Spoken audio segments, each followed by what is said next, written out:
awaken from this illusion. And you understand that black implies white, self implies other,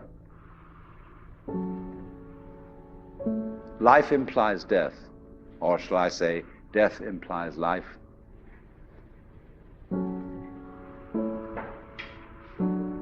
You can feel yourself not as a stranger in the world, not as something here on probation, not as something that has arrived here by fluke, but you can begin to feel your own existence as absolutely fundamental. I'm not trying to sell you on this idea in the sense of converting you to it. I want you to play with it. I want you to think of its possibilities. I'm not trying to prove it. I'm just putting it forward as a possibility of life to think about.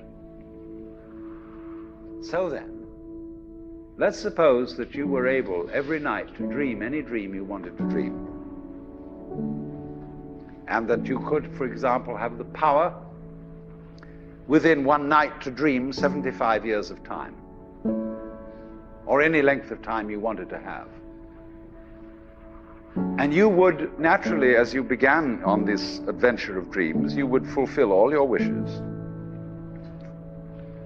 You would have every kind of pleasure you could conceive. And after several nights of 75 years of total pleasure each, you would say, well, that was pretty great. But now let's have a surprise. Let's have a dream which isn't under control, where something is going to happen to me that I don't know what it's going to be. And you would dig that and come out of that and say, wow, that was a close shave, wasn't it? And then you would get more and more adventurous, and you would make further and further out gambles as to what you would dream. And finally, you would dream where you are now. You would dream the dream of living the life that you are actually living today. That would be within the infinite multiplicity of choices you would have, of playing that you weren't God.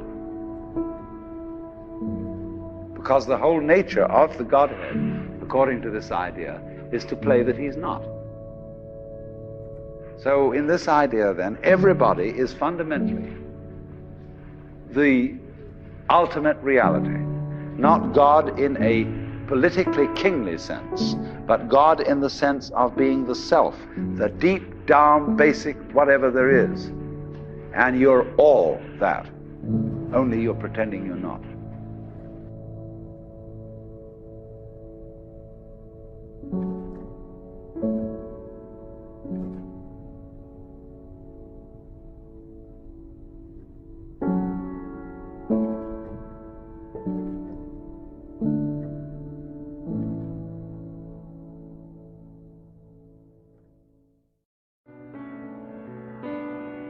See, this is the real secret of life.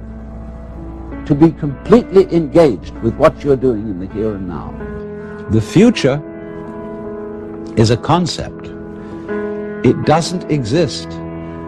As the proverb says, tomorrow never comes. We are only really ever alive now.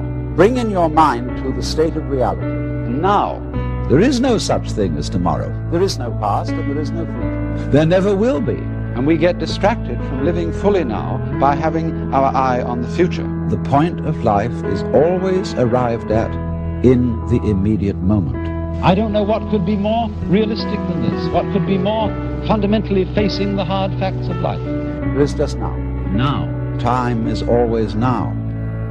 So the ultimate experience of Buddhism is when we come together with ourselves again, and as a result of coming together with ourselves, find that we are together with everything, that we are not a separate, cut-off being, but that this whole universe is ourself.